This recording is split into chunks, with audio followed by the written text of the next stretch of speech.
যে কোনো crime solve করতে গেলে জানেন তো দুটো জিনিস লাগে, একটা হলো প্রমাণ আরেকটা যুক্তি। কিন্তু ভাবুন তো একবার কি হবে যখন প্রমাণগুলোই আসলে সাজানো আর যুক্তিগুলো দাঁড়িয়ে আছে মিথ্যার ওপর। আজকে আমরা ঠিক এরকমই একটা কেস দেখব, দ্য ব্লু ডায়েরি মার্ডার্স। দেখব কিভাবে একজন ডিটেকটিভ খুব সাধারণ ছোট ছোট ভুল থেকে একটা পারফেক্ট ক্রাইমের মুখোশ খুলে দেন। আমাদের গল্পের শুরুটা হচ্ছে একদম মাঝরাতে, শহরের এক অভিজাত অ্যাপার্টমেন্ট বিল্ডিংয়ে। আর সেই বিল্ডিংয়ের ১০২ নম্বর ফ্ল্যাটের ভেতরে পাওয়া যায় একজন নামকরা ব্যবসায়ী আরমান চৌধুরীর নিথর দেহ।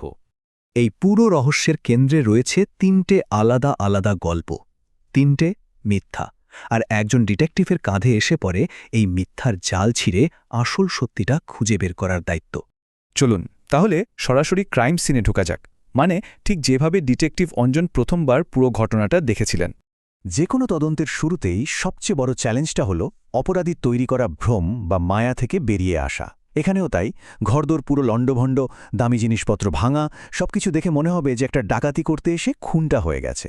কিন্তু এটা আসলে ছিল একটা সাজানো নাটক। কিন্তু ডিটেকটিভ অঞ্জনের চোখ কিন্তু ছোটখাটো ডিটেলস এড়ায় না। আর তিনি এমন কিছু জিনিস খেয়াল করেন যেগুলো এই ডাকাতির গল্পের সঙ্গে ঠিক খাপ খাচ্ছে না।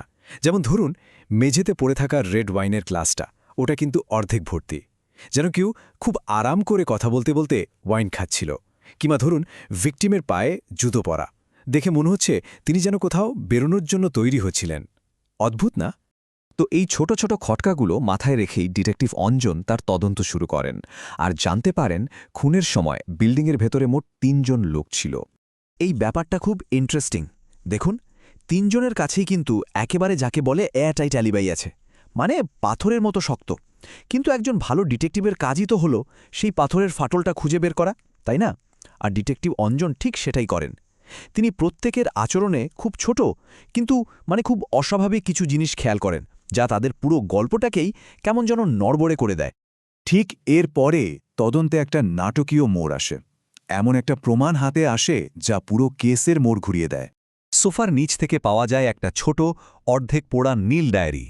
আর এটা কোনো সাধারণ ডায়েরি ছিল না।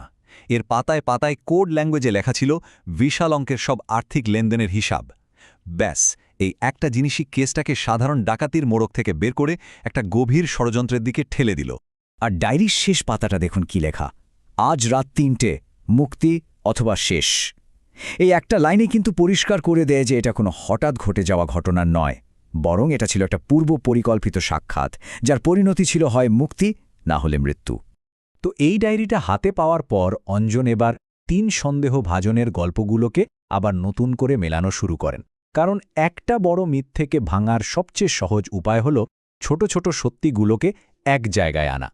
অঞ্জন তার যুক্তি সাজানো শুরু করেন এমন একটা জিনিস দিয়ে যা চাইলেও কেউ বদলাতে পারবে না, সেটা হলো আবহাওয়া। সেই রাতে ঠিক কখন বৃষ্টি হয়েছিল, এই সাধারণ একটা তথ্যই কিন্তু হয়ে উঠবে তার সবচেয়ে বড় অস্ত্র। বৃষ্টি নিয়ে এই তথ্যটা প্রথমে খুব একটা গুরুত্বপূর্ণ মনে নাও হতে পারে, কিন্তু এটাই পুরো রহস্যের জট খোলার চাবিকাঠি হয়ে উঠবে। আর ঠিক এখানেই কিন্তু আসল খটকাটা লাগে, সবচেয়ে বড় প্রশ্নটা সামনে চলে আসে।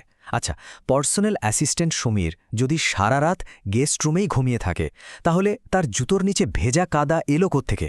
কাদা তো বাইরে, বাগানে, তাই না? ব্যাস, এই একটা প্রশ্নের উত্তরই মিথ্যার পুরো মহলটাকে ভেঙে গুড়িয়ে দেয়। অঞ্জন এবার সব সূত্র একটার সঙ্গে আরেকটা জুড়ে আসল অপরাধীকে সবার সামনে নিয়ে আসেন। চলুন পুরো বিষয়টা স্টেপ বাই স্টেপ দেখি। সমীরের দাবি কি ছিল? সে ঘুমিয়েছিল, কিন্তু তার জুতোর কাদা প্রমাণ করছে যে সে রাত ২টোর পর, বৃষ্টি থামার পরে বাইরে বাগানে গিয়েছিল। কিন্তু কেন?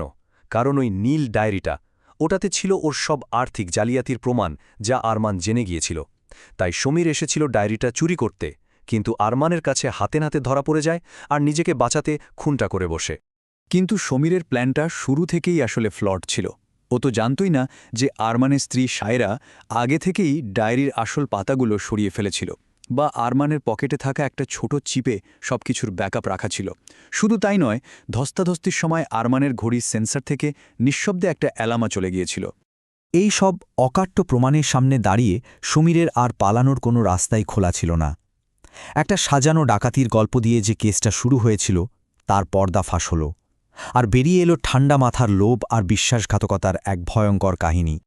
এই কেসটা আমাদের একটা জিনিস খুব পরিষ্কার করে দেখিয়ে দেয়, অপরাধী যত নিখুঁত পরিকল্পনায় করুক না কেন, মানুষের আচরণে ছোটখাটো ভুল বা একটা অপ্রত্যাশিত সূত্রই কিন্তু পুরো খেলাটা ঘুরিয়ে দিতে পারে। তাহলে প্রশ্নটা থেকেই যায়, নিখুঁত অপরাধ বা পারফেক্ট ক্রাইম বলে কি সত্যিই কিছু হয়, নাকি এটা শুধুই একটা কল্পনা?